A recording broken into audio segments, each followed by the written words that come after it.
Germany के शहर Versailles के हॉल ऑफ मिरर्स, जिसमें 50 साल पहले जर्मन एम्पायर की बुनियाद रखी गई थी, उसी हाल में वर्ल्ड वॉर वन के victorious powers Britain, France, Russia, USA treaty of Versailles के तहत जर्मनी के मुस्तकबिल का फैसला करने जा रहे थे।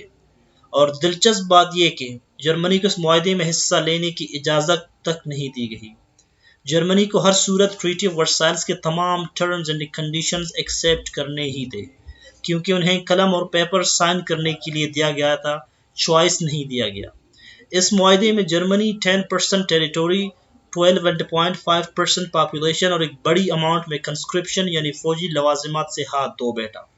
दोस्तों, मैं हूँ ज़र बलोज़ादा। उम्मीद करता हूँ आप बखैर और आफियत होंगे। आज हम ट्रीटी ऑफ वर्साइल्स के टर्म्स एंड कंडीशंस को डिस्कस करेंगे और साथ ही जर्मनी के ऑब्जेक्शंस ट्रीटी ऑफ वर्साइल्स पर जो लगाए गए थे उनको भी देखेंगे।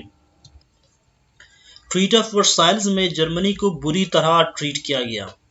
जर्मनी की जो यूरोप में टेरिटोरीज थे वो छीन लिए गए जर्मनी से, जैसे कि एल्सेस और लोरेन फ्रांस को दिए गए, यूपेन मोर्सनेट मेलमेरी बेल्जियम को दिए गए, नॉर्थ श्लेस्विग डेनमार्क को दिए गए, मेमल लिथुआनिया को मिला और वेस्ट प्रजा और पोजन पोलैंड को मिले, और एस्टोनिया, लातविया, लिथुआनिया इंडिपेंडेंट यानी इनको सेल्फ डिटर्मिनेशन मिल गया। जो एक दूसरा रीजन था जो सार कहलाता था, इसका एडमिनिस्ट्रेशन उसकी जिम्मेदारी लीग ऑफ नेशन ने ले ली 15 सालों के लिए। यानी 15 सालों के बाद लोगों को राइट ऑफ वोट मिलेगी और जब लोग वोट देंगे तो उसके बाद डिसाइड होगा कि ये फ्रांस को मिलेगा या जर्मनी का हिस्सा रहेगा। और जर्मनी और ऑस्ट्रिया के दरमियान जो यूनियन था एनशलेस का, वो सीज किया गया, वो ख़त्म किया गया। यानी दोनों की जो यूनियन थी उसको ख़त्म की गई। इसके अलावा जर्मनी में जो अफ्रीका में जर्मनी की जो टेरिटोरीज थे, जो कॉलोनीज थे, वो मैंडेट बना दिए गए हैं। यानी जितने विक्टोरियस पावर्स थे उनको अलग अलग हिस्सा मिला अफ्रीकन कॉलोनीज से।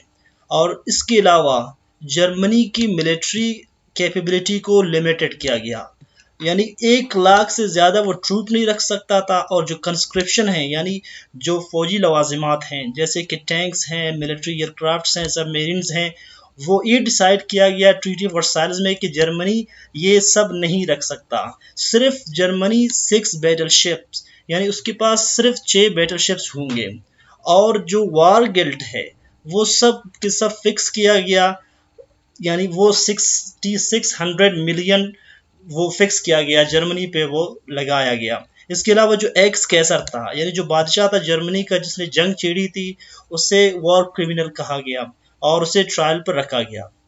और इसके अलावा जर्मनी ने 6600 मिलियन पे किया as a reparation to victorious powers, जिनको उसने डैमेज किया था वर्ल्ड वॉर वन में। और इसके अलावा लीग ऑफ नेशंस की बुनियाद रखी गई।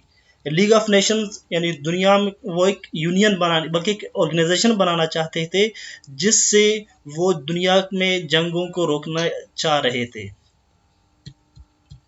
लेकिन इस ट्रीटी का मसला ये था कि जो जर्मन लोग थे वो उनको एतमाद में नहीं लिया गया, बल्कि उन्होंने एतराज़ भी किया कि यहाँ पे जो टर्म्स और कंडीशन रखे गए हैं वो हार्श हैं। लेकिन इसके बावजूद उनके पास चॉइस नहीं था कि वो एतराज़ कर लें और जिन चीज़ों को वो नहीं चाह रहे हैं उनको इस ट्रीटी से निकाल दिए जाएं। फिर जर्मन्स ने ये ऑब्जेक्शंस लगाए ट्रीटी ऑफ वर्साइल्स के टर्म्स एंड कंडीशंस पे कि ये एक डिक्टेटेड पीस है। और इसी को फिर हिटलर ने बेस बनाकर उसने कहा एक डिक्टेट पीस है। यानी ये पीस बाहमी एतमाद से नहीं हुआ, बल्कि इसको मुसल्लत किया गया जर्मनी पे और जर्मनी को इसका एक वाहिद जिम्मेदार ठहराया गया। तो इसलिए ये पीस डिक्टेटेड पीस है, उनका ये क्लेम था। उनका दूसरा क्लेम ये था कि जो प्रोविजंस हैं ट्रीटी ऑफ वर्साइल्स के, वो 14 पॉइंट्स पे बेस्ड नहीं है। यानी जो वुड्रो विल्सन ने 14 पॉइंट्स पेश किए थे वो उनको बेस बनाकर, यानी ट्रीटी ऑफ वर्साइल्स में वो बेस बनने वाले थे। लेकिन उनका ये क्लेम था कि ये बेस्ड 14 पॉइंट्स नहीं है, बल्कि बाहर से निकाल के लाए गए हैं। इसके अलावा उन्होंने ये क्लेम किया कि जो लॉस ऑफ टेरिटोरीज हैं यूरोप में, उनकी जो टेरिटोरीज थे जैसे कि अल्सेस और लोरेन थे, और इसके अलावा जो वेस्ट प्रजा था और सिल्सिया था, ये सारे वो टेरिटोरीज थे जहां जर्मनी के इंडस्ट्रीज लगाए गए थे, उसकी इकोनॉमी के लिए बैकबोन थे।